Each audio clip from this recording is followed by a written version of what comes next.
पहलगाम में आतंकियों ने कायराना हमला कर दहशत फैलाने की कोशिश की। इस हमले की साजिश के तार पाकिस्तान से जुड़े। भारत ने पहलगाम आतंकी हमले के तुरंत बाद पाकिस्तान के साथ ऐतिहासिक 1960 की सिंधु जल संधि को निलंबित कर दिया, जिससे इस्लामाबाद को बाढ़ की चेतावनी, नदी के जलस्तर और ग्लेशियर पिघलने की रिपोर्ट जैसे महत्वपूर्ण जल विज्ञान संबंधी डेटा से वंचित कर दिया गया। सिंधु नदी प्रणाली के बारे में महत्वपूर्ण जानकारी अभाव में पाकिस्तान का क्या होगा, जो देश की सिंचाई और पेयजल प्रणालियों की रीढ़ है। पाकिस्तान की बर्बादी की ये तस्वीरें क्या उसके भविष्य का संकेत है, आइए इस रिपोर्ट में समझते हैं। भारत ने 1960 की सिंधु जल संधि को निलंबित कर दिया था, एक ऐतिहासिक समझौते जो 6 दशकों से अधिक समय से दोनों पड़ोसियों के बीच जल बंटवारे को नियंत्रित करता रहा है। पहलगाम आतंकी हमला पाकिस्तान जलवायु परिवर्तन, खराब संसाधन प्रबंधन और बढ़ती मांग के कारण जल संकट की ओर बिगड़ने की ओर अब बढ़ रहा है। पाकिस्तान के प्रधानमंत्री शहबाज शरीफ ने शनिवार को सिंधु नदी के पानी को मोड़ने के किसी भी प्रयास के खिलाफ कड़ी चेतावनी देते हुए कहा कि किसी को भी इस मामले में पाकिस्तान के संकल्प के बारे में कोई भ्रम नहीं रखना चाहिए।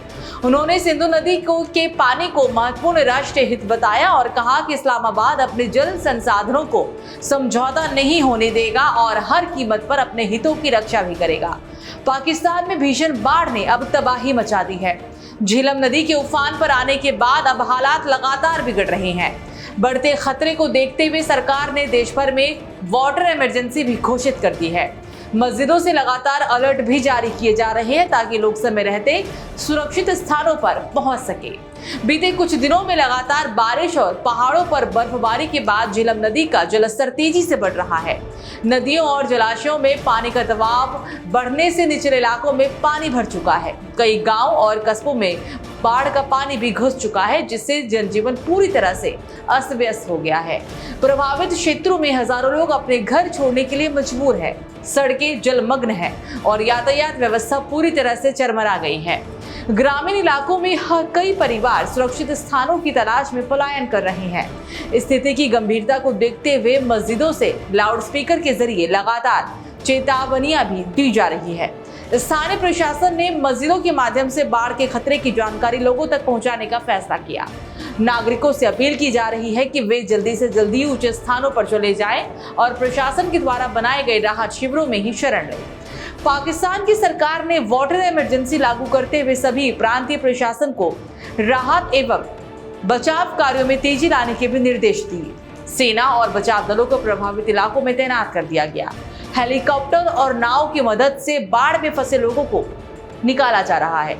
प्रधानमंत्री कार्यालय की ओर से जारी बयान में कहा गया कि जान माल की रक्षा के लिए सभी संभव प्रयास किए जाएंगे। आपातकालीन चिकित्सा सुविधाएं और भोजन वितरण केंद्र भी स्थापित कर दिए गए हैं।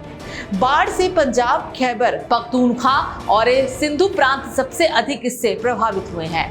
खेतों में खड़ी फसलें नष्ट हो चुकी है, जिससे किसानों को भारी नुकसान का सामना उठाना पड़ रहा है। ग्रामीण इलाकों में पीने के पानी की भारी किल्लत भी हो रही है और बिजली आपूर्ति भी पूरी तरह से बाधित है। लोगों को अपने पशुओं और सामान के साथ सुरक्षित स्थानों तक पहुंचने के लिए काफी मुश्किलों का सामना करना पड़ रहा है। अस्पतालों में भी मरीजों की संख्या बढ़ गई है, जिनमें से कई लोग जल जनित बीमारियों से भी पीड़ित हैं। जलवायु विशेषज्ञों का कहना है कि इस तरह की भीषण बाढ़ का कारण वैश्विक जलवायु परिवर्तन है। अत्यधिक वर्षा और तेजी से पिघलते ग्लेशियरों ने नदियों में पानी के बहाव को अचानक से बढ़ा दिया है। वैज्ञानिकों ने चेतावनी दी है कि अगर पाकिस्तान ने जलवायु नीतियों पर गंभीरता से ध्यान नहीं दिया तो आने वाले सालों में और भी भयावह स्थितियों का सामना करना पड़ सकता है।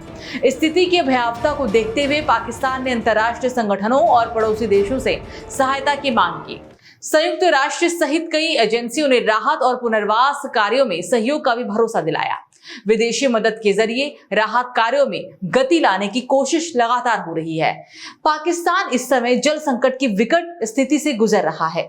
सरकार, प्रशासन और आम नागरिक मिलकर इस चुनौती से निपटने की कोशिश में लगे हैं।